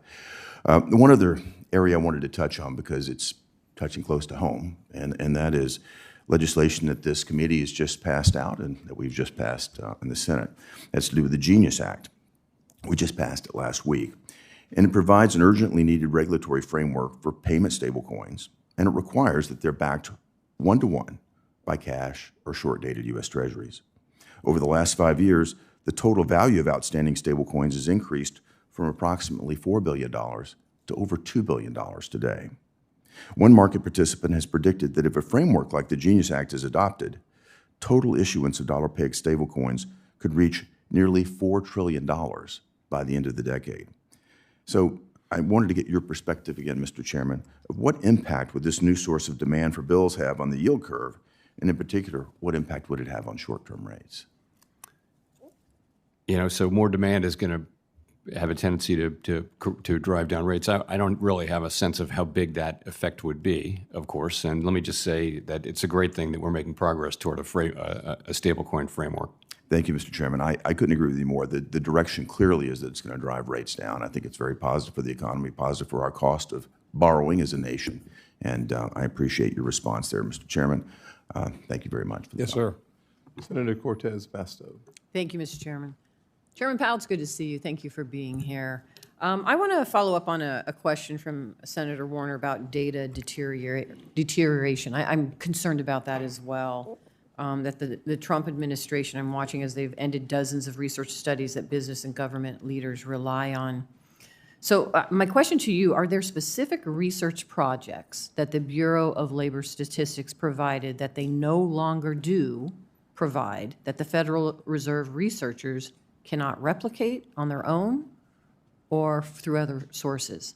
I'm not aware of any. Okay. That doesn't mean they don't exist, but mainly it's the regular data they supply. And as you know, they've cut back on the size of that survey. Right. So I would hope as we move forward, and not just in today's hearing, but if there is some other data or you're relying on data that you're not getting, or there's now another source for that data, I would please share that with the committee. Thank you. Yes. During the Biden administration, the Federal Housing Finance Agency and the Federal Reserve worked together to improve access to the discount window for banks. What is the status of that collaboration with the FHFA? I can't speak to the FHFA. I can speak to the fact that we're really looking carefully at modernizing the discount window and making. But we're not there investments. yet. No, it's going to be this is a project that will take some time. It's the discount window needs to be updated and refreshed from a technological standpoint so that people can access it readily and that kind of thing. It's still a little bit behind the age in that respect. Do you have a time frame that you're looking at to? I'll get back to you. It's Okay. something we've been working on hard. Or is there a funding impediment that is also No. addressing this? No, So, okay, if you could. We're moving provide- ahead with it. I'll come back to you on Okay, that. thank you. In March, the Federal Reserve, together with the FDIC and OCC, announced that you all intend to repeal the 2023 Community Reinvestment Reinvestment Act proposed rule. I prefer the proposed rule as it would better address the needs of states like Nevada that don't have headquarters of large banks. How will you ensure that the new CRA guidance improves access to financial services, to loans, to investments in underserved rural and tribal communities? So I think in March we announced that we're putting out for comment really a proposal to withdraw the proposed guidance, which Okay. had been the subject of litigation. And in the meantime, we're going back to the old CRA rules, and I think that's where we will be. I don't have anything more in terms of what we might change with respect to those old rules, but that's where So we the are. default are the old rules, Yes. and those may be. CRA as it existed before ongoing. this Yeah. proposal, which actually never took effect. Right, right. Okay, that's helpful. Community banks benefited from high deposits during the pandemic.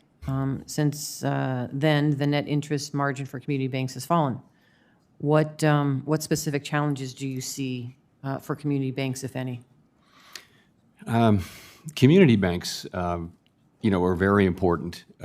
We want a banking system that has all different sizes and shapes of banks, and community banks are absolutely critical. They know what's going on in communities and in a way that the big banks can't possibly. So they're a critical part of our infrastructure, and I think they've been under pressure because, frankly, regulatory costs fixed costs of regulation have gone up. We try not to contribute to that. The number of banks has been going down pretty steadily. And that's not something we're trying to foster, but it's a sort of long-run trend of really the last 30 years. So we try not to add to what is a secular trend because we think they're important. Thank you. Thank you for being here. Appreciate it. Thanks. Ms. Chairwoman, I yield my time. Who's up next? Senator Britt. Thank you very much, Madam Vice Chair. Chair Powell, thank you for being here with us today. I want to start just by echoing the comments of Senator Cortez Masto when it comes to community banks. Obviously believe that community banks and credit unions, financial institutions that serve everyday Americans and main streets across the great state of Alabama and our country are so critically important to people being able to actually achieve the American dream. And want to make sure, I know we've talked about this the last few times that you've been in front of us. We've talked about the rewrite of Basel III. We've talked about long-term debt. We've talked about Reg II. We talked about a ton of things and talked about my concern that no one was looking at the cumulative impact of those things and the trickle-down effect. I just want to get a commitment from you that as you are reviewing rulemaking across the board, that you will consider and make sure to make the perspective of the smallest U.S. banks and non-financial industries like the ag sector who did not maybe have a seat at the table in previous administrations, but give them a seat at the table and make sure that you're thinking about the impact on those individuals and the people they serve. I'm happy to make that commitment. Thank you so much, Chair Powell.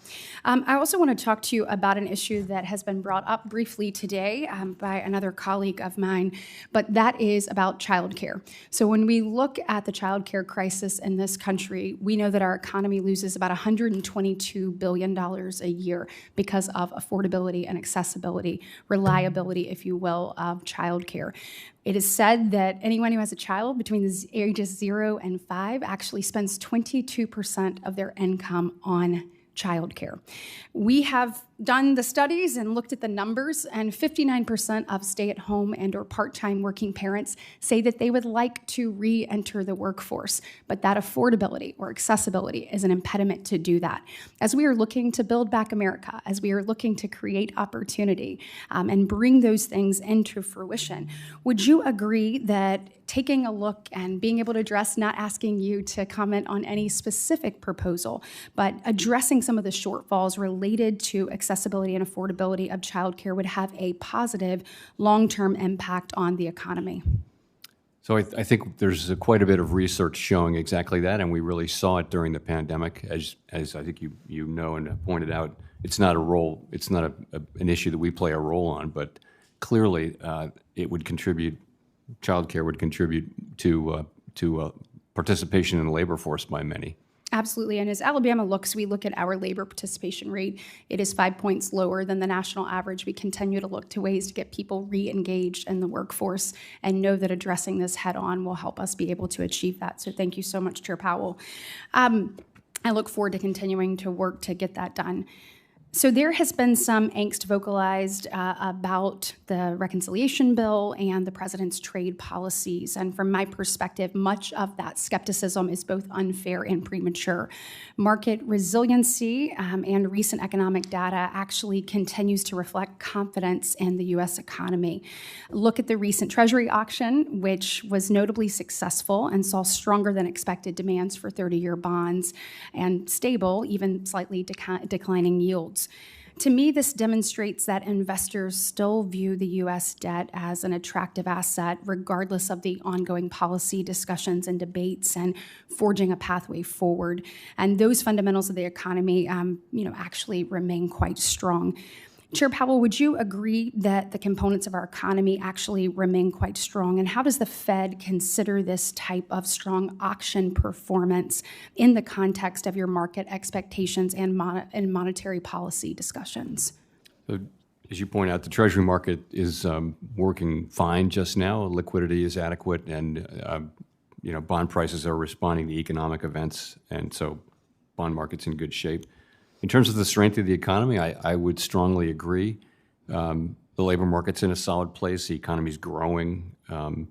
Inflation is in a pretty good place, come much closer to 2%. So it's a very solid economy. We are watching the labor market very closely, as we always do. And a couple of things in particular. One is just a very low hiring rate, which goes with a low layoff rate. But if we were to start to see layoffs, we would see unemployment go up quickly, and so we're watching that carefully. But the labor market has remained solid, and I would agree with your overall characterization. Thank you. Appreciate you being here today. Thank you, ma'am. Senator Kim. Yeah, thank you, Chairman. Thank you for coming before us today. You've often said in the past that when it comes to monetary policy that it works with a lag, right? That this is something that you're having to try to assess the data that's before you. Right. I'm thinking about this because we have the Federal Open Market Committee, FOMC 5-year review, and you were talking about tariffs and the uncertainty of this moment. So I guess I just wanted to ask you, how do you balance sort of assessing between more of the backwards-looking data that you're able to look at more tangibly in that way, but also addressing sort of forward-looking models to try to understand where things are heading? That's really the challenge that all forecasters have, and really monetary policy needs to be forward-looking. At the same time, we need to be humble about our how hard it is to forecast. So particularly at times of high uncertainty, which I would say I would include now, you really want to look at the real data and take signal from that, and not be too brave about what your forecast might be, because it's going to be highly uncertain. So you're saying that in times of greater uncertainty, in some ways that makes you more interested in the backwards-looking data to sort of guide you? Well, I'd almost flip it around. Yes, but I'd almost flip it around and say at a time like that, you don't want to be giving a lot of forward guidance, and you don't want to be acting as though you have a lot of certainty about the path forward.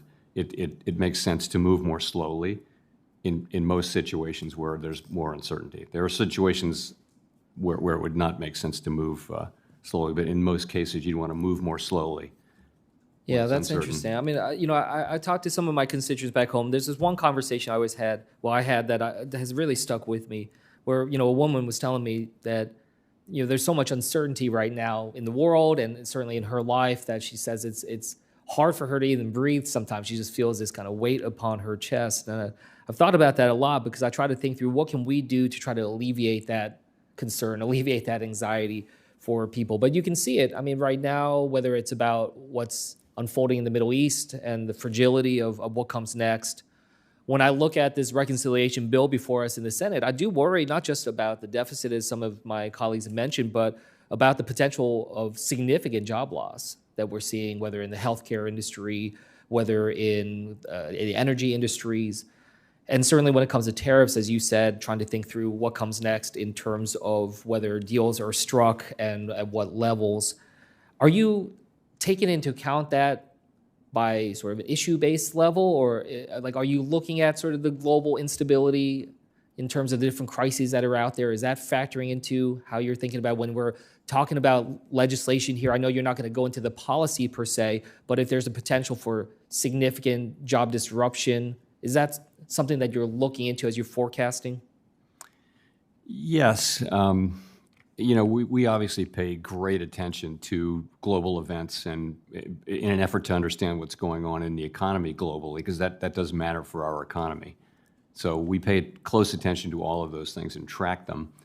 Ultimately, though, we're looking at the U.S. economy and what are the fundamental drivers here, and then making a judgment based on all of that. And mainly, this is a big economy, and we're geographically separated from most of the other big economies in the world. So we have a smaller external sector than most of the all the European economies, for example. So we're really looking at the U.S. and what's happening here. I wanted to ask you because, in central banks in other countries, including Bank of England and European Central Bank, they've begun modeling the potential macroeconomic effects of artificial intelligence. They're thinking about how they can use AI to be able to do some of the forecasting, to think through what comes next. I guess I wanted to get a sense of what the Federal Reserve is thinking in terms of similar work in the AI space. We have lots of people doing work on AI and more than that, even monitoring research that's going on everywhere in the world. And, speaking of uncertainty, it's very clear that it has the potential to make really dramatic changes in our economy, in our workplace, in the jobs of workers, in the way companies work, and all of those things. But it honestly, there's a tremendous uncertainty about the timing of that and what the ultimate consequences will be and what the medium-term consequences will be. I was wondering if the Fed is evaluating AI credit models and how that could potentially deepen disparity in credit access or violate fair lending standards. Is that something that you've looked into at this point? And yes, absolutely. Is the Fed looking to potentially affirm some industry standards on this? It's something we've been aware of for a long time. There's a lot of research that's been done. Before generative AI came along, it's also just machine learning and technology generally. You need, there are implicit biases that can appear. It's something we're very well aware of, and we do work with people to make sure that doesn't happen. Okay, thank you. I yield back. Thank you. Senator Banks. Thank you, Mr. Chairman. Chair Powell, can you talk about how our interest rates compare to other first-class countries around the world? At the higher end. And how does that affect the United States? Well, I think that reflects a couple things. One is just that the U.S. economy has outperformed, has been stronger than others. I don't want to pick on any other nations, but many other nations have had much lower growth, now have lower inflation, and are, have pretty low growth, whereas the U.S. economy has really been the outstanding performer and remains that to this day. That implies somewhat higher rates. So you say it's higher than most of first-class countries. Can you talk about historically where we've matched up with other countries? Yeah, so let's just go back to when the pandemic hit, for example. We were we had very low rates during that era, but they were by far the highest in the developed world because the U.S. economy was the strongest. The European Union had negative rates. I think the Bank of England was at 75 basis points. I think we were at 2.4%, so we were meaningfully higher. And again, it was a time when we were just our growth was higher, and their growth was lower, and their inflation was lower. Our inflation was fine, probably about the same as ours. So I think we've generally had a little bit higher rates than those countries because they have slower growth, older populations, lower productivity, those kind of things. We have the strongest economy in the world. Globally gone up as well? Sorry? Have interest rates in those countries globally gone up as well? Well, Not as they much went as up. the US? All of those countries had their rates go up quite a bit during the global pandemic inflation, right? And as you know, many of them have been cutting their rates, and we had been too, and we'll at some point resume that. But we're 100 basis points lower than we were. I think if you take the EU and the Bank of England, they've both cut a little more than that. How recently? Recently, but but I think you probably read this, but they're either at or close to the end of their cutting cycles. I know there's been a lot of talk today about deficits and the national debt, but how much does tax policy affect the economy in the U.S.? I mean, it has big effects over time. It's really not something that drives what we do. It isn't. But I think tax policy plays over the long run a huge role in incentivizing investment, which helps growth and things like that. I think it's very, very important over the long run. Certainly more important than monetary policy. Would a $4 trillion tax increase on middle-class Americans affect the economy in a Now here we're getting into the bill. I understand. I'm asking how that would affect the economy and according to your data. I'm trying to not make any direct comments on the bill today, if you'll forgive me. But I take your point. Okay, I am trying to make a point, but there's got to be data that you sit on somewhere that would suggest that large tax increases would affect the economy, would stall economic growth in the U.S. You could certainly get that out of a model if you wanted to. I mean, but again, I'm inevitably going to be commenting on the bill, right? If I answer that question, a lot of talk today about inflation. You've already agreed that inflation is down from where it was a year ago, and would you say steadily declining? Has been, yes. I more than agreed to it. I'm very pleased by it. And all of the experts and so-called experts tell us that tariffs lead to inflation, but you seem to have suggested already that inflation is, if not under control, close to being under control.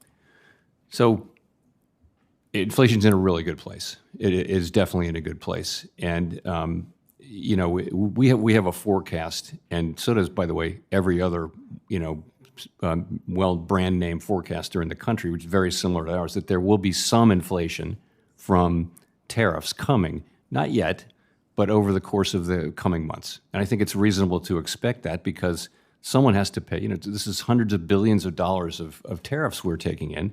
Some of that's going to fall on the consumer. Not all of it's going to fall on foreign manufacturers. And that's the only insight we have, and we're just kind of wanting to see more data on that before we move. One final question about data. Our trade deficits with China, the EU, Canada, and Mexico have all significantly dropped recently. What does the data tell us about that? Well, I think that's how that would affect inflation. How it would affect inflation.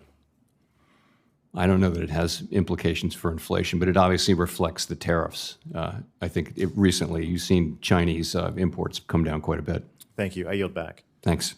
Senator Blunt Rochester. Thank you, Mr. Chairman and Ranking Member Warren. Chair Powell, welcome back. Inflation has come down meaningfully from its peak, and there are signs of moderation in the broader economy. But prices for rent and other essential services remain high, and the outlook is still uncertain. Wage growth remains strong, but productivity trends are mixed, and demand for places to live is high, but borrowing costs and material shortages are making it harder for builders to keep up, adding to the affordability pressures. And at the same time, while I know this is not something you would say, but at the same time, while our Republican colleagues are pushing for tax cuts for the wealthiest Americans that would expand the deficit, The administration's trade and immigration policies are also introducing uncertainty that may not yet be fully reflected in the economy. For families that I represent, the cost of living remains painfully high. Premature easing could have unintended consequences that undo the progress we've made. Later this year, the Fed will update its monetary policy framework to respond to today's inflationary environment. And after years of supply shocks, housing inflation, and fiscal volatility, I hope you will remain strengthened that the Fed's ability to navigate the more uncertain economy.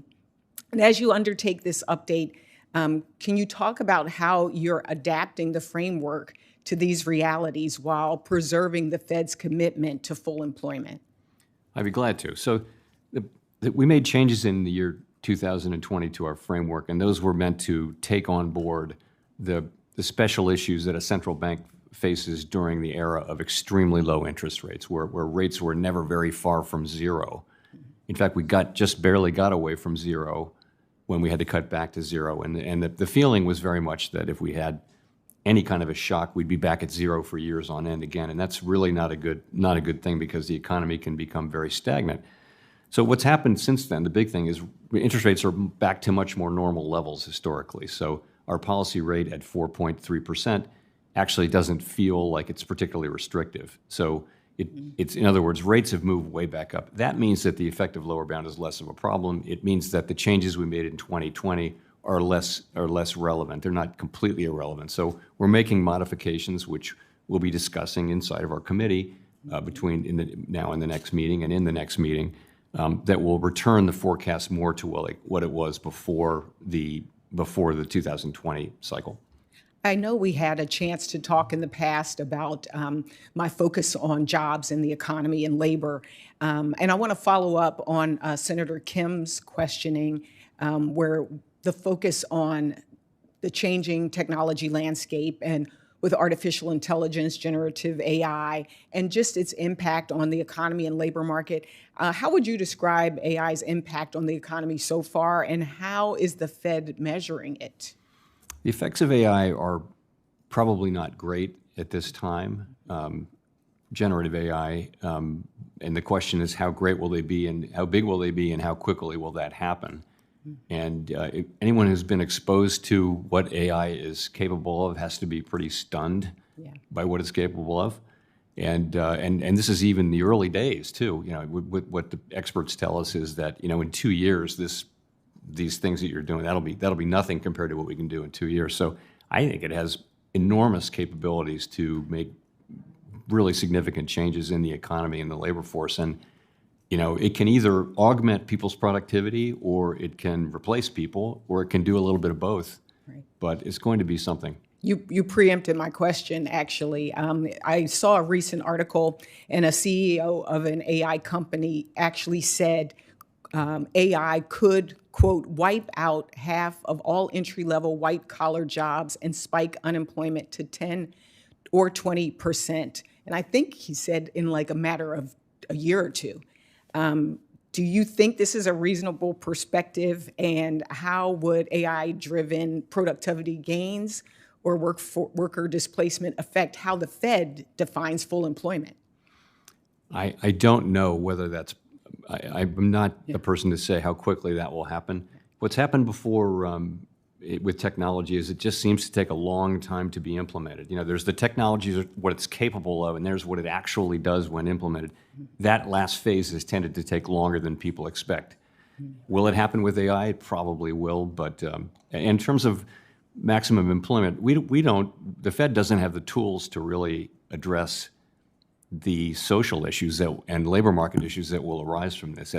We don't have those tools. We just have interest rates, and we'll always be able to balance the labor market so that supply and demand are in balance. But things like what AI does and what other things do from the outside, we just have to take them as they come.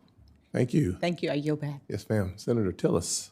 Thank you, Chair, for being here. I didn't expect to talk about it, but since AI came up, first off, we need to welcome it, exploit it, and benefit from it. I've had my staff try and go back and look at some of the congressional hearings in the times of the Industrial Revolution and other instances where we've had these threats of displacement, and it worked out okay for us. But the key is this is a global competition, and other countries are going to implement it. It is going to drive down their costs, and it will make us less competitive if we don't meet the challenge and become the innovator. But the transition is I think, very important to note. I want to talk about SLR for a minute. I think you all indicated the balance sheet's going to continue to shrink. We're not going to get to pre-COVID levels, which was, I think, somewhere around $4 trillion. So I guess the question is, you guys expect to hold higher levels of central banks to hold higher levels of central bank reserves than we have in previous years. Do you agree with that? I don't think we'll get all the way back to where we were, but we're still shrinking. Is it fair to say that the SLR should be updated to reflect the evolving preference? Yes. Thank you. Fed now. It's cost $545 million. You know, Chair Powell, I've never really liked Fed now, so it's probably not a friendly question. But I spent $545 million to implement it now. I think you're expected to spend another $245 million in 2025, so the total price tag is $1 billion. As you know, the Money Control Act requires the Fed to cover all the direct and indirect costs actually incurred. So can you give me an idea of when we're going to see a fee structure that's going to generate and actually pay for this implementation, including the expected ongoing operational cost? So you're right. That is our obligation under the law, is to have it be self-funding, and we have a period during which that's supposed to happen. Yeah. Uptake has been steady but not rapid, and usage has been. Is it your sense that you're going to be able to get to that, and that the fee structure that you're going to need based on that take rate is going to be achievable? I think it's probably still achievable. I am not 100% clear that we're going to achieve it very soon. That's what I'm concerned, and I wonder if that pricing is there given private sector options, if you're ever going to be able to get there. So just an editorial comment. One thing I did want to mention, I'm excited to see some of my colleagues on the other side of the dais concerned about the debt. Because last time I checked, over the 4 years that President Biden was in office, we had the American Rescue Plan that cost us $2 trillion. We had the Inflation Reduction Act that cost us $1 trillion. And we had the PACT Act that many of my colleagues, I was one of 9 Republicans that didn't vote for it, that also cost us $1 trillion. So I'm excited to see that my colleagues on the other side of the aisle want to get serious about spending within our means. I did have a question, I think, for my staff wanted to ask about, sorry, I just want to get my notes right. I actually wanted to go, I don't have it before me, but what's the current status, in your view, on Wells Fargo's capital requirements? On their capital requirement? Well, I think you mean on the growth cap? Yeah. Yeah. So we voted unanimously to remove that after many years of having it in place. They did satisfy the requirements we'd put in place, and we removed the cap along with the other agencies. And you think your fact-based decision, you stand by it? I do. Very good. Last thing is Walmart. I've got other questions I'll submit for the record, Chair, but Walmart on April 9th, I think, withdrew their forward guidance. And they indicated the reason that they were doing that is there was uncertainty, and it seems to have been timed somewhat with the uncertainty around trade. So I would just suggest for my colleagues, I don't know if you can respond to this or not. I won't ask you a tax question, but I really want to. But I know what your answer is going to be. You're a good dancer. I think that it is fair to say that if there is going to be a correlation to increasing prices, and Walmart having made the decision to withdraw their guidance is probably the best testament that they know that they may have to deal with cost and maybe inflationary uncertainties. Would you characterize that as maybe a likely reason that they withdrew their guidance? It might be. I saw that they had. I didn't have a chance to go back and check why. But Well, if you tease through the language, it seems almost certain that they think that some of their input costs were going to go up, and they need to manage their margins. So I'm just telling my colleagues, we just need to be realistic that if you have a major household name withdrawing guidance because of uncertainty, they've got a lot of experts that probably are suggesting there may be some inflationary risk.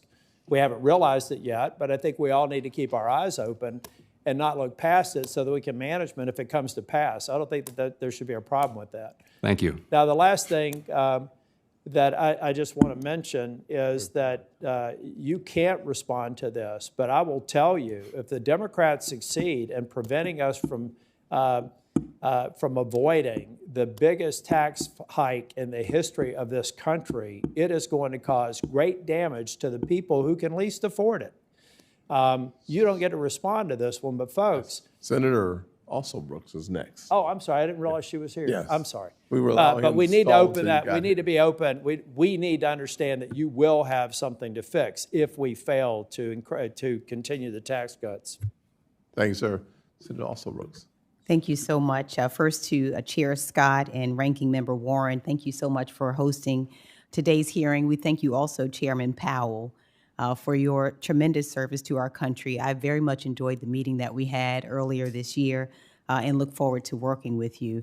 Many of my colleagues today have been listening to this hearing, have rightly discussed concerns regarding how tariffs are affecting consumers and businesses. And I'd like to highlight a specific business in Maryland that encapsulates the harm that I believe this administration is inflicting, but also the resilience of a proud Maryland small business. Bay Dog is a successful pet brand based on Kent Island, one founded by Barton O'Brien, who's a Marine veteran who served 3 combat tours overseas. Mr. O'Brien has calculated that if he were to make his products in the United States, he would have to raise his prices 400% just to break even. The tariffs, he believes, are a burdensome tax that could put companies like his out of business, but the damage doesn't stop there. Bay Dog is sold in thousands of other brick and mortar stores across the country, all locally owned small businesses who similarly have to raise prices or lose sales to pay the president's tax. Mr. O'Brien started planning for this last summer when President Trump started talking about tariffs during the campaign. He stockpiled inventory and has committed to keeping his prices stable this year. But what Bay Dog is asking is, what is he to do if the tariffs are in place next year? Mr. O'Brien has calculated that he won't have to just raise prices. He'll likely have to cut his staff to stay in business. So, Chair Powell, there are 34 million small businesses in America, 1 for every 10 people. And if small businesses like Bay Dog have to lay off staff or go out of business altogether, what will that do to unemployment in this country, and what effect will that have on the broader economy? Just mechanically, I don't want to comment on particular tariff policies, but sure, if companies go out of business, then that'll hurt employment and activity. And what we'll see is, of course, and we have so many small businesses, what we're facing now is that very prospect, is that we're going to have so many, and we believe that, the inflation caused by these tariffs will really have a very negative impact. And if this is the case, what would this mean for American workers? Well, the other thing is, I think the tariffs are still in motion. It's premature to say exactly where they're going to land. So we're kind of withholding judgment until we see more. That's kind of where we are. We haven't made a decision to do anything. It's just we want to see more. And the situation evolves day by day, month by month. So. Okay. Well, in another question, in our meeting and in your most recent monetary policy report, you spoke of the long-term challenge of housing supply not meeting demand. And I look at this issue the same way I did as county executive, where I really fought hard to leverage private and public sector dollars to bring more housing to communities that needed it. Maryland has a shortfall of nearly 100,000 homes, and the pathway to build wealth is therefore narrowing. So studies have estimated that of the over $200 billion invested annually in housing in recent years, only a fraction supports affordable homes for working class families. So would you speak to the need to better incentivize private investments into affordable housing construction. I'm working with private sector and nonprofit stakeholders on legislation now, but just wanted to know if you could comment on that.